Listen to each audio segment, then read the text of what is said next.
Nouvelle semaine, nouvelle édition. Mesdames et messieurs, bonsoir et bienvenue. À la une de l'actualité de ce soir, les 12 membres qui composent le Conseil de l'Ordre national malagasy pour un mandat de 5 ans ont été présentés officiellement aujourd'hui au siège de la chancellerie à Antakya.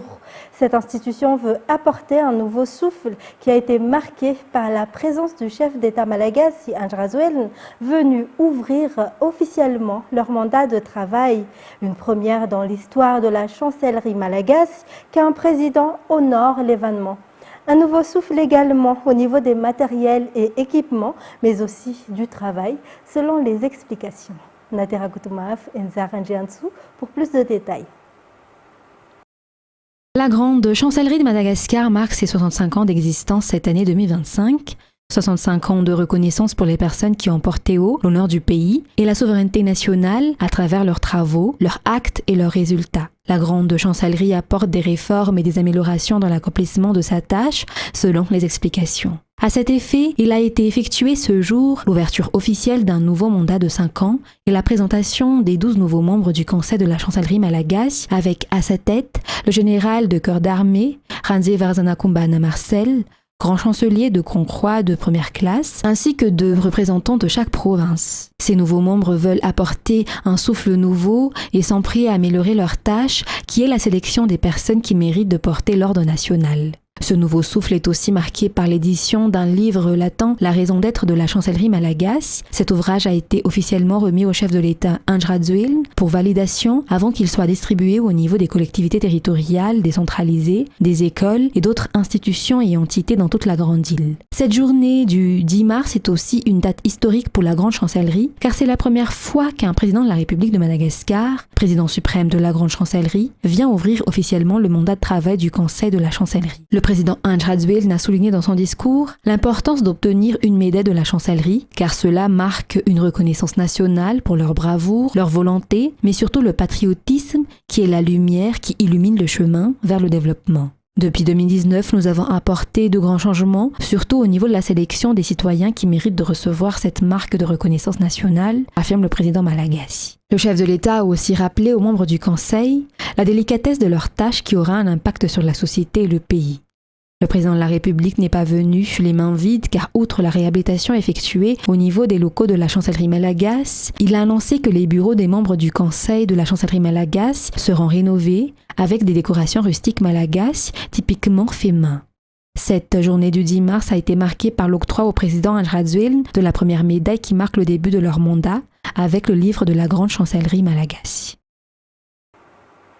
Et ces 12 membres du Conseil national de l'Ordre de Madagascar sont le général de corps d'armée Randzé Varzana-Kumbana Marcel, grand chancelier, Rakoutenarive Donatella et le vice-amiral Rakoutoarsou Marie-Jean Lucien, chancelier pour la province d'Antananarive, Imbik Anakle et le professeur Mangalaza Eugène Régis pour la province de Tuamasin, Père Atungavao Charles Raymond et Razaf Manana Jean de Dieu pour la province de Fianarantsoa, Manourouanta Cécile Marie-Ange et Jean pour la province d'Atsiranan, pour Majanga Soujay Bachir Adéam et Antoine, pour Touliar Monique Claudine Rassouanirine, épouse et Souavel Manjous, et le général Manakani Silver Clause Régis.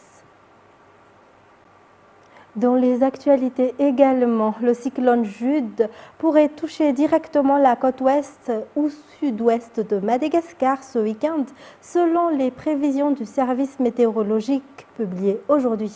Actuellement, il évolue sur les terres mozambicaines et devrait revenir dans le canal de Mozambique mercredi. Le cyclone Jude a touché terre tôt ce matin au Mozambique. À 9h, son centre se situait à environ 550 km au nord-nord-ouest de Bessalampi. Il génère des vents soufflant à 110 km par heure avec des rafales atteignant 155 km par heure près de son centre, tout en se déplaçant vers l'ouest-nord-ouest à une vitesse de 15 km par heure. Pour l'instant, son évolution n'aura pas d'impact direct sur le temps qu'il fera à Madagascar au cours des 3 prochains jours. Il poursuivra son déplacement au Mozambique jusqu'à mercredi avant de regagner le canal de Mozambique. Cependant, selon les prévisions à long terme du service météorologique, le cyclone Jude pourrait toucher directement la région ouest ou sud-ouest de Madagascar à partir de vendredi 14 mars. La présence du cyclone influencera les conditions météorologiques sur la côte ouest, le centre-ouest et la partie sud de l'île. Des précipitations abondantes sont attendues sur les zones traversées par le système, tandis que des nuages épars couvriront les régions nord et nord-est jusqu'à jeudi. Les pluies reprendront dès vendredi. Les températures matinales oscilleront entre 13 et 27 degrés, tandis que l'après-midi, elles varieront entre 25 et 37 degrés, selon toujours les prévisions. Les routes nationales 10, 13 et 22 sont celles qui ont subi le plus de dégâts après le passage des cyclones Andé et Jude et les fortes pluies récemment. Le ministère des Travaux publics procède actuellement à leur réhabilitation. L'entreprise en charge des travaux est déjà sur place, d'après le directeur d'appui aux urgences au sein du ministère des Travaux publics. Oubrassam Manan, Khadra Manazatouf. Outre les pertes humaines et les dégâts matériels causés par le cyclone Andé dans la partie sud-ouest du pays la semaine dernière, cette intempérie a également occasionné des dégâts sur les routes nationales, notamment la RN13 et la RN10. Certains tronçons sur ces routes nationales se sont effondrés ou ont été inondés. De nombreux points noirs se sont également formés en raison des pluies excessives qui sont survenues depuis plusieurs jours selon les informations. La RN13 et la RN10 font partie des zones touchées par la montée des eaux, de sorte que la circulation a été coupée pendant plusieurs heures. Les entreprises chargées de la réhabilitation sont déjà sur place pour rétablir la circulation le plus rapidement possible, selon les explications du directeur d'appui aux urgences au sein du ministère des Travaux publics. Selon les informations, il existe déjà un projet visant à apporter une solution à long terme pour la route nationale 13 particulièrement. Par ailleurs, la RN22 reliant Namaok et Vavaten a également subi de nombreux dégâts suite au passage du cyclone Jude dans la région Analinzirouf en fin de semaine. La réhabilitation de cette route qui est également en cours actuellement. Le ministère des Travaux publics travaille avec la Direction régionale des Travaux publics ainsi que les régions touchées dans ces travaux d'urgence selon les informations. Et plus de 140 km de ruelles ont été aménagées depuis le lancement du projet Lalankeli. Actuellement, le projet est en phase d'évaluation pour sélectionner les nouvelles communes bénéficiaires de la 4e phase. Les communes urbaines et rurales d'Antananarive sont les zones d'intervention de ce programme. Fajassena Mireille, Yves Janel. La mise en œuvre du projet Lalankeli a contribué au développement local des communes bénéficiaires. Chaque projet a été réalisé en fonction des besoins spécifiques de chaque localité. En plus de la réhabilitation des ruelles, le programme inclut également l'installation de bornes fontaines et de bassins lavoirs. La 3e phase du projet Lalankeli prendra fin cette année. Actuellement, le directeur de l'aménagement du territoire ainsi que les responsables concernés procèdent à la sélection des futurs bénéficiaires pour la 4e phase. Les infrastructures seront améliorées afin de mieux s'adapter aux évolutions climatiques. L'objectif est aussi d'en faire profiter un plus grand nombre d'habitants. La 4e phase du projet Lalankeli bénéficiera d'un financement de 35 millions d'euros émanant de l'AFD, de l'Union européenne et de l'État. Dans un tout autre sujet, le district de Wanganjan a marqué la journée internationale des droits des femmes du 8 mars par diverses activités. Au-delà de simples célébrations, l'objectif est d'apporter un soutien concret aux jeunes filles, aux femmes et aux associations féminines. La marraine de l'événement dans le district, Christiane Ranjana Soul, épouse du député de cette circonscription, s'est engagée à les accompagner dans l'atteinte de leur autonomie. L'ambition affichée est de contribuer au développement global du district de Wanganjan. Les détails. Dans cette région, où les femmes représentent environ la moitié de la population, L'union, la solidarité et la sensibilisation sont les clés pour lutter contre la pauvreté. L'objectif est de faire de Vangaijan un district modèle en matière d'émancipation féminine et de développement, selon Christiane Ranjanassoul, la marraine de l'événement. Pour atteindre l'autonomie des femmes du district de Vangaijan, elle réaffirme son engagement à être constamment à leur côté, à les soutenir et à leur apporter son aide. Il ne s'agit pas seulement de célébrer la journée du 8 mars, mais d'agir concrètement pour leur avenir, toujours selon elle. Dans la page culturelle, la danse contemporaine est l'un des types de danse qui ont fait honneur à Madagascar à l'international. La danse contemporaine, une façon de s'exprimer et d'exprimer son émotion à la fois à travers la danse selon les pratiquants. Ramparan Sarael et Harir font partie des danseurs malgaches qui ont mis en avant ce type de danse et le savoir-faire malgache à l'étranger. Jean-Claude Ranjamalal.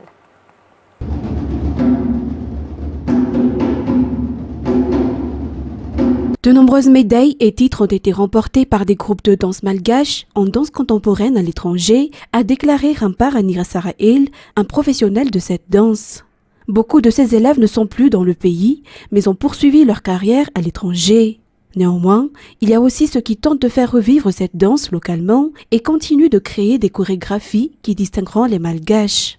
C'est notamment le cas d'Harir, qui est enseignant au sein du groupe RAR. Toutes les émotions et les idées peuvent être mises en valeur à travers la danse, a déclaré ce dernier. Les danseurs sont aussi comme des athlètes, selon les explications. Ils doivent donc s'entraîner et effectuer des regroupements pour pouvoir obtenir de bons résultats lors des compétitions ou d'apparitions en public. La danse est également importante pour travailler le corps et l'état d'esprit, a poursuivi ce professeur de danse contemporaine. Et côté sport, les Maquis A7 se sont qualifiés pour la phase suivante du tournoi HSBC Challenger Series après avoir battu Hong Kong lors du match pour la 9e place. Grâce au cumul de points obtenus, l'équipe nationale malgache a réussi à passer au 3e tour de cette compétition dont la 2e phase s'est déroulée à Cape Town en Afrique du Sud. Reportage de notre chroniqueur Narsou Razakassan. Les 4 essais inscrits par les joueurs malgaches lors du match contre Hong Kong ont permis aux Maquis A7 d'intégrer le top 8 des équipes qualifiées pour le 3e tour du HSBC Challenger Series. Cependant, la compétition n'a pas été de tout repos pour Madagascar. Lors de cette 2e phase, les Maquis ont essuyé 2 défaites consécutives lors des 2 premiers matchs. Face à la Géorgie, ils se sont inclinés 19-27, une défaite cruelle, car jusqu'aux 5 dernières minutes, ils menaient au score. Malheureusement, un carton jaune reçu par Rad a conduit à sa sortie, a laissé l'équipe en infériorité numérique, permettant aux Géorgiens de renverser la situation. Le 2e match contre l'Allemagne a été tout aussi difficile. Les Maquis ont bien commencé en marquant le premier essai, mais ont fini par s'incliner 12-28. 2 joueurs malgaches ont reçu un carton jaune en première période, laissant l'Allemagne prendre l'avantage et mener 14-5. Les Maquis ont tenté un retour en réduisant l'écart à 12-14, mais une nouvelle baisse d'effectifs a empêché toute remontée. Ces 2 premières rencontres ont mis en lumière les erreurs coûteuses des joueurs malgaches, mais ceux-ci ont su tirer les leçons nécessaires pour remporter le match pour la 9e place, synonyme de qualification pour la suite du tournoi. Le 3e tour du HSBC Challenger Series se tiendra en Pologne du 12 au 14 avril prochain.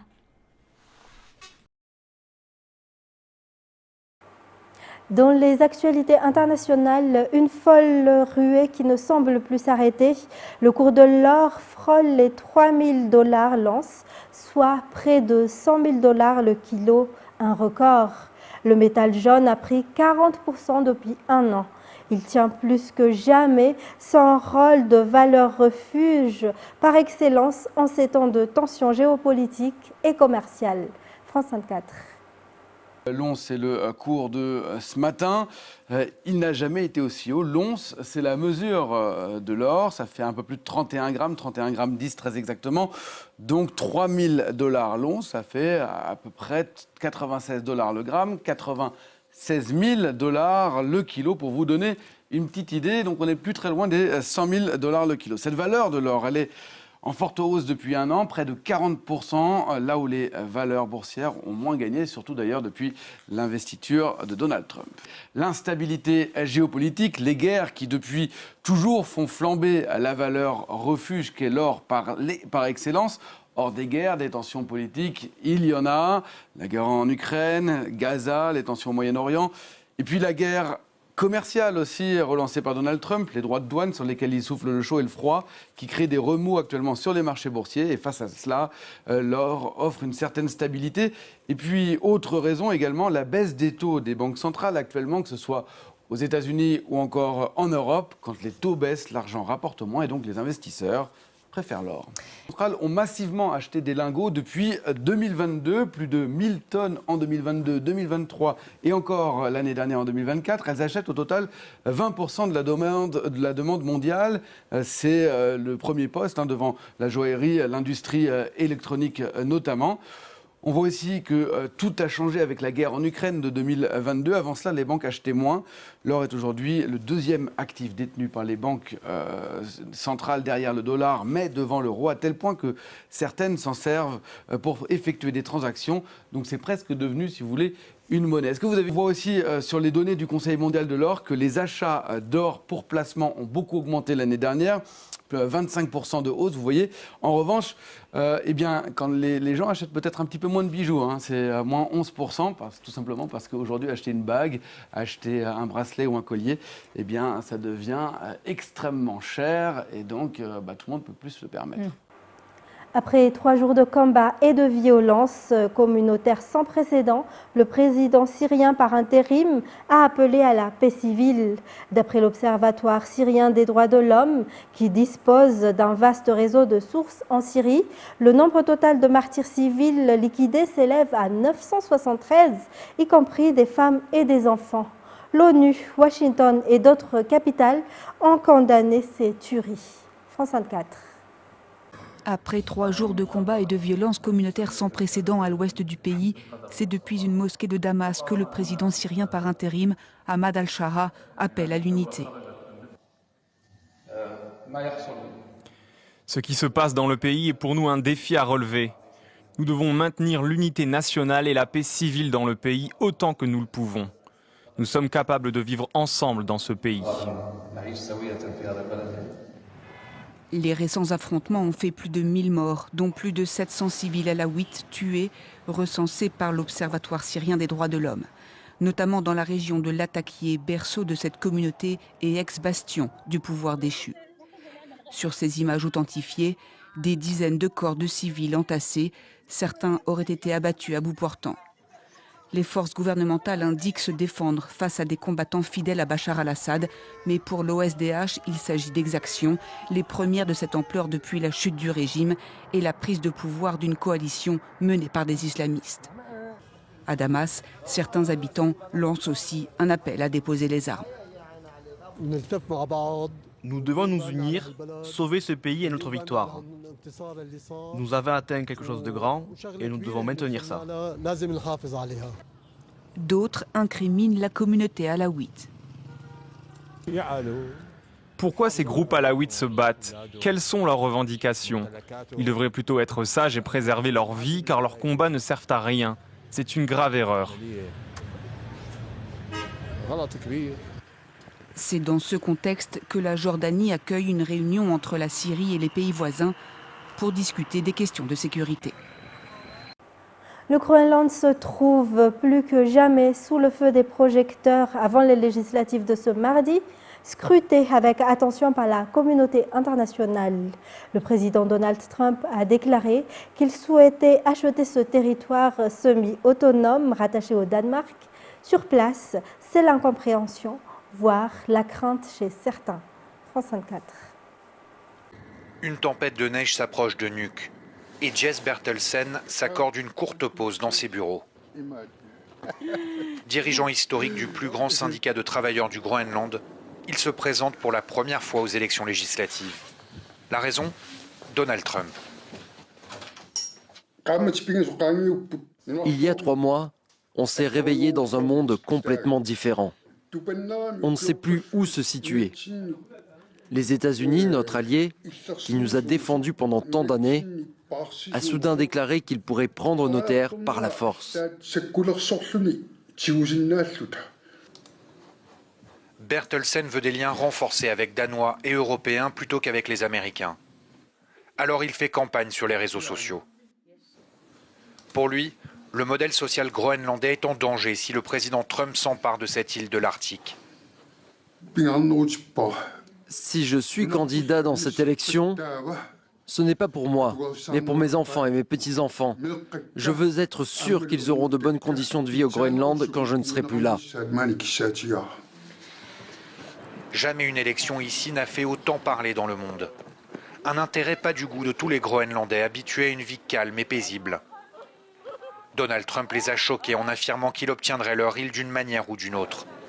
Même ceux comme cet ingénieur qui apprécie le président américain. Je ne sais pas exactement à quoi il pense quand il dit avoir le Groenland. Chez nous, notre culture dit qu'on a le droit d'utiliser la terre pour un but précis, comme construire une maison ou une école. Mais on ne peut pas être propriétaire du sol. Moi, ça me fait très peur, parce que je ne veux pas avoir une vie comme à l'extérieur de notre île. Je ne veux pas qu'on soit comme les États-Unis. Les Groenlandais le savent bien, si Donald Trump veut leur île, c'est pour ses fabuleuses ressources naturelles et minières, ainsi que pour son emplacement stratégique dans l'Arctique. Selon un sondage, 85% des Groenlandais refusent d'appartenir aux États-Unis. Voilà, et puis Mesdames et messieurs, c'est la fin de cette édition. Merci à vous de l'avoir suivi. Restez avec nous tout de suite après votre série préférée Squid Game. Quant à moi, je vous retrouve dès demain pour de nouvelles actualités. Au revoir et bonne soirée sur Viva.